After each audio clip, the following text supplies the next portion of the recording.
Hello students, my name is Sonali Lokhande और आज हम लोग देखने वाले हैं जनरल ऑर्गेनिक केमिस्ट्री। तो जनरल ऑर्गेनिक केमिस्ट्री ये एबीसीडी है हमारे ऑर्गेनिक केमिस्ट्री का। अगर आप लोग जनरल ऑर्गेनिक केमिस्ट्री को अच्छे से समझते हैं तो आपको ऑर्गेनिक केमिस्ट्री में कोई दिक्कत नहीं होने वाली है। ठीक है, तो जनरल ऑर्गेनिक केमिस्ट्री में 4 बेसिक इफेक्ट्स होने वाले हैं: mesomeric effect, inductive effect, hyper conjugation and electromeric shift. इनको हमें पढ़ना है। उसके बाद आते हैं organic reagent, nucleophile and electrophile, इसको हमें पढ़ना है। और फिर उसके बाद आते हैं reaction intermediates, carbon ion and carbocation वगैरह, इसको भी हम लोग पढ़ने वाले हैं। तो आज के लेक्चर में हम लोग स्टार्ट करने वाले हैं इंडक्टिव इफेक्ट से। तो इंडक्टिव इफेक्ट को स्टार्ट करने से पहले कुछ चंद चीजें हैं जो मैं आपको बताना चाहती हूँ। चलो देखिए, H एंड Cl। अब ये जो है ये हमारा मोनो एटॉमिक मॉलिक्यूल है, मतलब कि दोनों भी जो एटम्स है वो हमारे सेम है। तो ऐसा होने की वजह से इलेक्ट्रॉन पेयर बीच में रहेगा। ओके, इलेक्ट्रॉन का पेयर बीच में रहने वाला है। बट इस केस में अगर हम देखेंगे तो क्या होगा, हमारा इलेक्ट्रॉन पेयर थोड़ा सा क्लोरीन की तरफ शिफ्ट हो जाएगा, क्योंकि क्लोरीन जो है हाइड्रोजन से ज्यादा इलेक्ट्रोनेगेटिव है। तो इलेक्ट्रॉन पेयर शिफ्ट हो जाएगा क्लोरीन की तरफ, और क्लोरीन की तरफ शिफ्ट होने की वजह से इस पे आ जाएगा पार्शियल नेगेटिव चार्ज, इस पे आ जाएगा पार्शियल पॉजिटिव चार्ज, और यही से हमारा स्टार्ट होता है इंडक्टिव इफेक्ट। चलो देखते हैं। तो सी सी सी सी ए,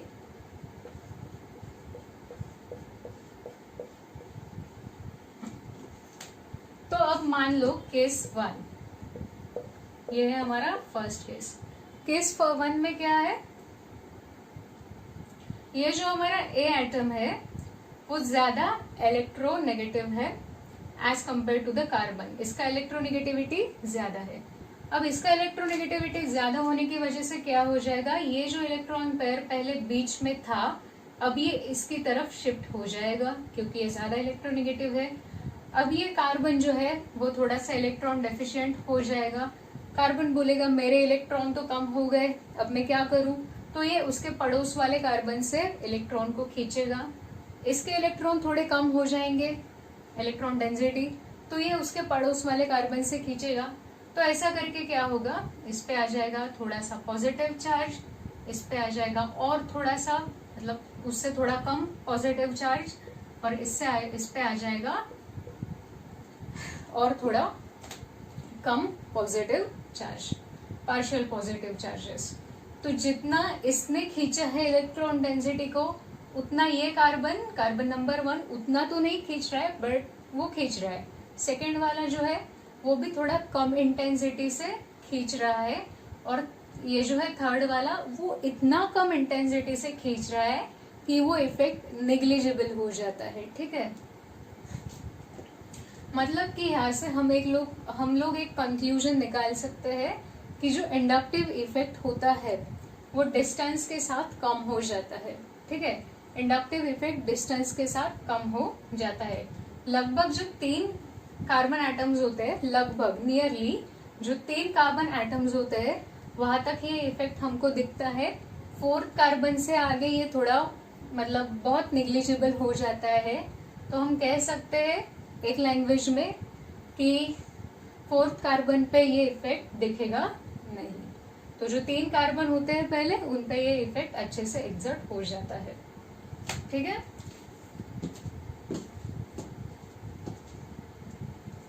चलो अब हम लोग स्टार्ट करते हैं केस बी। इसमें ये जो हमारा बी एटम है वो उसका इलेक्ट्रोनेगेटिविटी कम है as compared to the carbon. ये कार्बन का इलेक्ट्रोनेगेटिविटी ज्यादा है बी से, तो कार्बन इलेक्ट्रॉन की डेंसिटी को अपनी तरफ खींचेगा। अब इसने अपनी तरफ खींच लिया इलेक्ट्रॉन डेंसिटी को, तो ये इलेक्ट्रॉन रिच हो जाएगा। ये बोलेगा इतना इलेक्ट्रॉन का मैं क्या करूं, तो उसने अपने नेबर को दे दिए। नेबर बोला अब मेरे पास भी तो बहुत सारे इलेक्ट्रॉन्स आ गए, मेरे पास इतना सारा चार्ज आ गया, मैं क्या करूं, तो इसने अपने पड़ोस वाले कार्बन को दे दिया। ये क्या करेगा, ये इस पे देगा पर वो इफेक्ट इतना निग्लिजिबल होगा कि हम इसको कंसिडर नहीं करने वाले। तो यहाँ पे भी हम लोग कह सकते हैं कि ये इफेक्ट पहले 3 कार्बन तक अच्छे से दिखता है। तो चलो, ये जो हमारा ए एटम था उसने क्या किया, इलेक्ट्रॉन को अपनी तरफ खींचा, इलेक्ट्रॉन डेंसिटी को अपनी तरफ खींचा, इसलिए हम ए एटम को बोलेंगे इलेक्ट्रॉन विथड्रॉइंग सब्स्टिट्यूएंट। ठीक है, इलेक्ट्रॉन विथड्रॉइंग स्पीसीज और electron withdrawing substituent. Case B जो है, केस बी में क्या हो रहा है, कार्बन अपनी तरफ इलेक्ट्रॉन को खींच रहा है और बी क्या कर रहा है, बी दे रहा है इलेक्ट्रॉन उसको।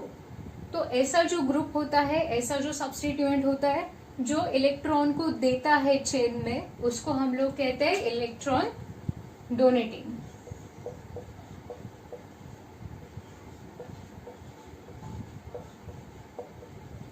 इसे कहेंगे इलेक्ट्रॉन डोनेटिंग।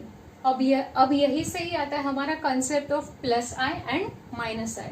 तो ये जो इलेक्ट्रॉन विथड्रॉइंग सब्स्टिट्यूएंट्स होते हैं वो एक्सर्ट करते हैं माइनस आई इंडक्टिव इफेक्ट, और जो इलेक्ट्रॉन डोनेटिंग ग्रुप होते हैं वो एक्सर्ट करते हैं प्लस आई इफेक्ट। ठीक है, तो ये तो मैंने आपको कंसेप्ट समझ में आए इसलिए बताया। इसको हम बहुत ज्यादा अच्छे वे में भी समझ लेंगे, अच्छे एग्जाम्पल्स के थ्रू समझ लेंगे। ठीक है,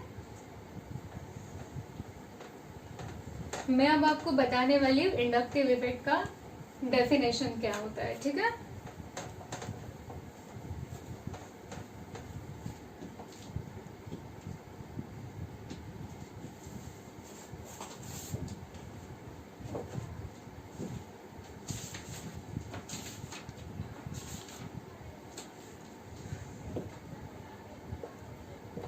चाहे तो आप लिख सकते हो या फिर स्क्रीनशॉट ले लीजिए।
तो इसका डेफिनेशन है व्हेन एन इलेक्ट्रॉन रिलीजिंग और electron donating group is introduced to the chain, the corresponding negative or positive charge disperse through the chain and the effect is called as inductive effect. मतलब कि अभी हमने देखा कि कोई भी इलेक्ट्रॉन रिलीज करने वाला, डोनेट करने वाला या इलेक्ट्रॉन को खींचने वाला, सॉरी इलेक्ट्रॉन रिलीजिंग और इलेक्ट्रॉन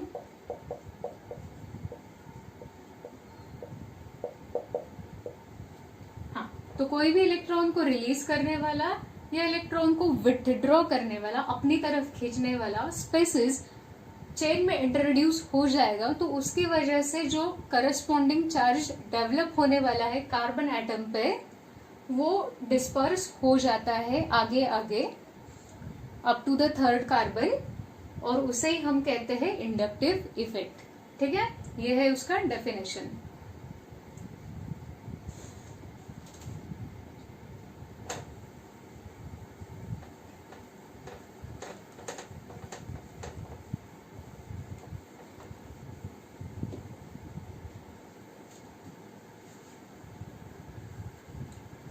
चलो देखते हैं माइनस आई इफेक्ट। पहला पॉइंट है माइनस आई इफेक्ट में जितना इलेक्ट्रोनेगेटिविटी ज्यादा होगा उतना माइनस आई इफेक्ट ज्यादा होने वाला है। जितना इलेक्ट्रोनेगेटिविटी ज्यादा उतना माइनस आई इफेक्ट ज्यादा होने वाला है। ठीक है,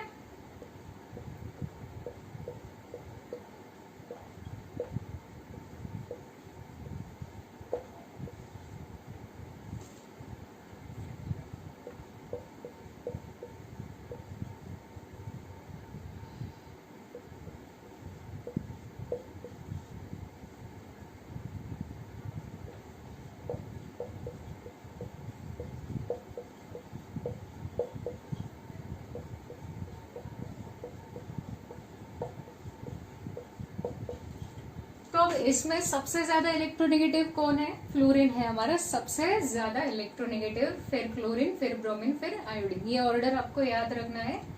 तो अब क्योंकि फ्लोरीन सबसे ज्यादा इलेक्ट्रोनेगेटिव है तो जो हमारा फर्स्ट स्पेसिस है उसमें इंडक्टिव इफेक्ट सबसे ज्यादा होगा, फिर सेकंड में उससे कम होगा, थर्ड में उससे कम होगा और फोर्थ में होगा लीस्ट। ठीक है, फिर भी माइनस आई इफेक्ट ये सभी शो कर रहे हैं, बट सबसे ज्यादा शो कर रहा है फ्लोरीन का जो स्पेसिस है वो। ठीक है, अब हम देखते हैं माइनस आई इफेक्ट और acidic strength. Minus I effect और एसिडिक स्ट्रेंथ। ठीक है, चलो स्टार्ट करते हैं।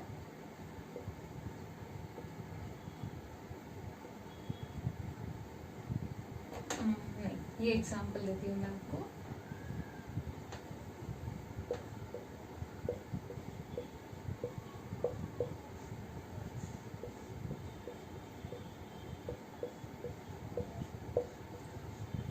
हाँ, तो अब एसिडिक स्ट्रेंथ को समझने के लिए हमें समझना होगा कॉन्जुगेट बेस क्या होता है।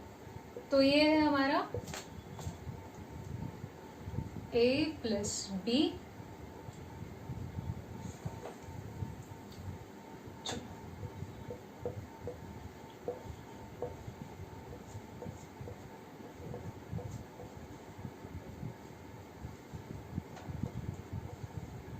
इसका डिसोसिएशन हो गया A+ और B- में। तो हमारा ये जो B- होता है वो होता है हमारा कॉन्जुगेट बेस। जो नेगेटिव स्पेसिस होंगी वो होगी कॉन्जुगेट बेस। ठीक है, तो अब ये कॉन्जुगेट बेस है ना, जितना स्टेबल होगा उतना स्टेबल होने वाला है, उतना स्ट्रांग होने वाला है हमारा एसिड। जितना ये कॉन्जुगेट बेस स्टेबल होगा उतना एसिडिक स्ट्रेंथ ज्यादा होगा। ठीक है, तो अब कॉन्जुगेट बेस को स्टेबल होना क्यों जरूरी है इस केस में? क्योंकि देखो, अगर हमारा डेफिनेशन क्या है एसिड का, वो एसिड सबसे अच्छा है जो आसानी से H+ को डोनेट करता है। ठीक है, ये हमारा H+ है एक तरह से। ठीक है, जो एसिड H+ को इजीली डोनेट कर देगा वो एसिड होगा स्ट्रॉन्ग एसिड। तो अगर ये कॉन्जुगेट बेस हमारा स्टेबल नहीं होगा तो ये क्या करेगा, बार बार H के पास आ जाएगा और ये मिलेगा हमको, ये अनडिसोसिएट फॉर्म में रहेगा वो। तो ऐसे केस में उसको हम अच्छा एसिड नहीं मान सकते हैं, क्योंकि अच्छा एसिड तो वो है जो H+ को आसानी से दे देगा। पर अगर ये कॉन्जुगेट बेस बार बार H+ की तरफ आ रहा है, कंबाइन हो रहा है उसके साथ, तो वो कैसे देगा फिर H+ को वो एसिड? तो वो हो जाएगा वीक एसिड। इसीलिए कॉन्जुगेट बेस को स्टेबल होना यहाँ पे बहुत जरूरी है। तो देखो यहाँ पे हम लोग क्या करें, H को निकाल देते हैं। ये जो रिमेनिंग स्पेसिस है वो है हमारा कॉन्जुगेट बेस। अब देखते हैं इंडक्टिव इफेक्ट एसिडिक स्ट्रेंथ को कैसे रिलेटेड है ये चीजें। अब देखो, इसमें कोई इफेक्ट नहीं है, नो इफेक्ट, और यहाँ पे है हमारा +I इफेक्ट। मैंने आपको अभी क्या बताया था, जो +I इफेक्ट होता है वो क्या करता है, इलेक्ट्रॉन को दे देता है चेन में। तो ये भाई साहब क्या करेंगे, इलेक्ट्रॉन को दे देंगे।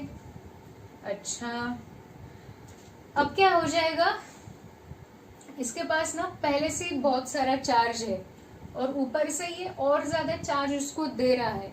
कोई भी स्पीसीज, ऑर्गेनिक केमिस्ट्री में कोई भी स्पीसीज उतना ज्यादा अनस्टेबल होता है जितना उसके ऊपर चार्ज होता है। चार्ज जितना ज्यादा होगा उतना वो स्पेसिस अनस्टेबल होगा। अब इसके ऊपर चार्ज इतना सारा है तो ये हो गया अनस्टेबल। फिर से उसने क्या किया, ये भाई साहब ने CH3 ने क्या किया, और उसको इलेक्ट्रॉन दे दिए तो ये और अनस्टेबल बन गया।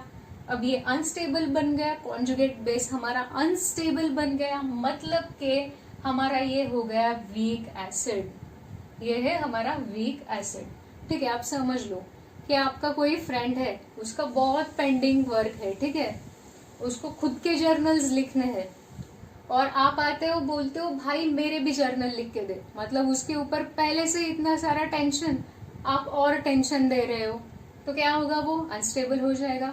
वही कहानी यहाँ पे भी है, इसके ऊपर पहले से चार्ज है, ये और ज्यादा चार्ज दे रहा है तो ये हो जाएगा अनस्टेबल, ये होगा हमारा वीक एसिड।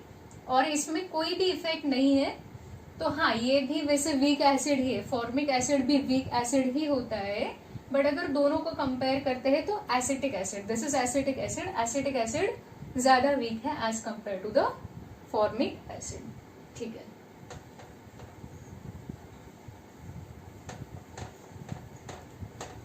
अब हमने कहा था कि ये जो इंडक्टिव इफेक्ट होता है वो डिस्टेंस के साथ साथ कम हो जाता है। ठीक है, यहाँ पे देखो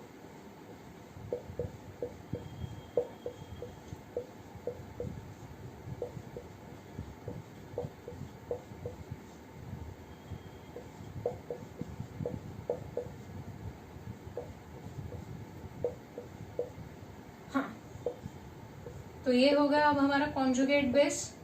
तो यहाँ पे क्या होगा, ये जो क्लोरीन है वो इलेक्ट्रॉन को अपनी तरफ पुल कर लेगा, यहाँ से ये यहाँ से पुल कर लेगा इलेक्ट्रॉन को। ठीक है, तो क्या हो जाएगा, इसके ऊपर जो नेगेटिव चार्ज है वो थोड़ा सा डिस्पर्स हो जाएगा हमारे चेन में।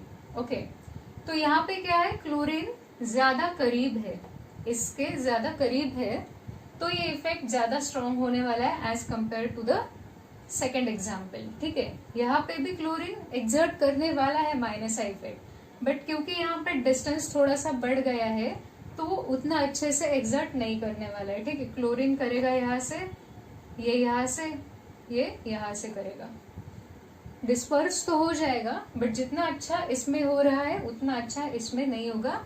तो हमारा जो फर्स्ट वन है वो ज्यादा स्ट्रॉन्ग एसिड है as compared to the second.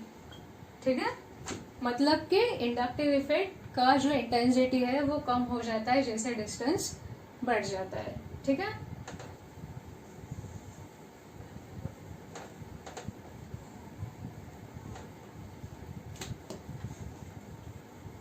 चलो अब बात करते हैं इंडक्टिव इफेक्ट की और बेसिसिटी की।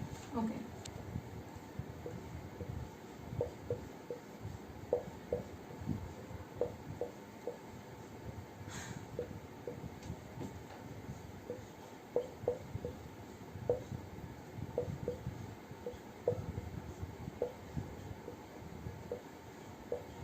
ये है हमारा प्राइमरी अमाइन और ये है हमारा ये है हमारा प्राइमरी अमाइन, ये है हमारा टर्शरी अमाइन। तो देखो अब टर्शरी अमाइन में क्या है, 3 R ग्रुप है, 3 अल्काइल ग्रुप है। अल्काइल ग्रुप मतलब कि CH3 ग्रुप है, ये CH3 हो सकता है, CH2 CH3 हो सकता है। ठीक है, इनको हम कहते हैं अल्काइल ग्रुप जो कि प्लस आई इफेक्ट को शो करते हैं। तो यहाँ पे अल्काइल ग्रुप है मतलब कि ये तीनों भी क्या करने वाले हैं, इसको इलेक्ट्रॉन डोनेट करने वाले हैं। अब ये भाई साहब बन जाएगा एकदम इलेक्ट्रॉन रिच, हर जगह से उसको इलेक्ट्रॉन मिल रहे हैं तो ये बन जाएगा एकदम इलेक्ट्रॉन रिच। अब क्योंकि ये खुद इलेक्ट्रॉन रिच हो गया है तो ये उसके ऊपर का जो इलेक्ट्रॉन पेयर है वो इजीली डोनेट कर जाएगा। और हमारा बेस का डेफिनेशन यही है कि जो बेस सबसे आसानी से इलेक्ट्रॉन पेयर को डोनेट करेगा वो होगा अच्छा बेस, वो होगा स्ट्रॉन्ग बेस। कोई भी बेस जितनी इजीली, जितनी आसानी से अपनी इलेक्ट्रॉन पेयर को डोनेट करता है उतना वो अच्छा बेस होता है, उतना वो स्ट्रॉन्ग बेस हो जाता है। तो अब इसके पास हर तरफ से इलेक्ट्रॉन आ रहे हैं तो ये ये दे सकता है, उसके पास के इलेक्ट्रॉन पेयर जो है वो दे सकता है, और ये बन जाता है एक अच्छा बेस। अब देखो इस एग्जांपल में इसमें भी क्या है, एक अल्काइल ग्रुप है, मतलब प्लस आई इफेक्ट ये एक्सर्ट करने वाला है, ठीक है, इसने दे दिए अपने इलेक्ट्रॉन, पर इसके पास उतना सफिशिएंट इलेक्ट्रॉन्स नहीं है, अभी भी ये इलेक्ट्रॉन रिच नहीं है उतना कि अपने इलेक्ट्रॉन पेयर को आसानी से डोनेट कर सके, क्योंकि इसके पास एक ही तरफ से इलेक्ट्रॉन आ रहे हैं, तो ये उतने आसानी से अपने इलेक्ट्रॉन पेयर को देगा नहीं। कंपैरेटिवली ये थोड़ा सा वीक बेस बन जाएगा इसके कंपैरिजन में, ठीक है। तो हम कह सकते हैं कि टर्शरी अमाइन जो होते हैं वो स्ट्रॉन्ग बेसिस होते हैं as compared to the primary amines. क्यों? प्राइमरी अमाइन में एक ही अल्काइल ग्रुप है, एक ही तरफ से प्लस आई इफेक्ट एक्सर्ट हो रहा है, यहाँ पे हर तरफ से प्लस आई इफेक्ट एक्सर्ट हो रहा है, तो ये एकदम इलेक्ट्रॉन रिच बन रहा है, ये बोल रहा है ले जाओ मेरे इलेक्ट्रॉन पेयर, आप हाइड्रोजन को दे देता है ये, ठीक है। तो इस तरह से हम क्या बोल सकते हैं, हाँ यहाँ पे एक कंक्लूजन आता है, प्लस आई इफेक्ट और बेसिसिटी, जितना प्लस आई इफेक्ट ज्यादा है, प्लस आई इफेक्ट जितना ज्यादा है उतना बेसिक कैरेक्टर ज्यादा है, बेसिक कैरेक्टर उतना, ठीक है, जितना प्लस आई इफेक्ट ज्यादा होगा उतना ज्यादा मॉलिक्यूल में बेसिक कैरेक्टर होने वाला है, उतनी ज्यादा बेसिक स्ट्रेंथ होने वाली है। Plus I effect is directly proportional to the basic strength. और एसिड में क्या है, minus I effect is directly proportional to the acidic strength, जितना ज्यादा माइनस आई इफेक्ट होगा उतना वो स्ट्रॉन्ग एसिड। तो देखो आज हमने देखा इंडक्टिव इफेक्ट क्या होता है, इसके रिगार्डिंग अगर आपको कोई भी डाउट है, कुछ पार्ट अगर समझ नहीं आया है तो आप कमेंट सेक्शन में मुझे बताओ, मैं आपको जरूर हेल्प करूंगी। वीडियो अगर आपको अच्छा लगा हो तो शेयर भी कीजिए, क्योंकि ये सब मैं आप स्टूडेंट की हेल्प हो इसीलिए ही कर रही हूँ, ठीक है। और नेक्स्ट जो हमारा लेक्चर होगा उसमें हम देखेंगे मेसोमेरिक इफेक्ट या रेजोनेंस क्या होता है, ठीक है। तो आज के लिए इतना, थैंक यू। वीडियो को पूरा देखने के लिए, इतने पेशेंस दिखाने के लिए थैंक यू। आप वैसे तो बहुत स्टडीज बच्चे हो, मुझे पता है, ठीक है, अच्छे से पढ़ाई करो, नीट में अच्छा रैंक लाओ, थैंक यू।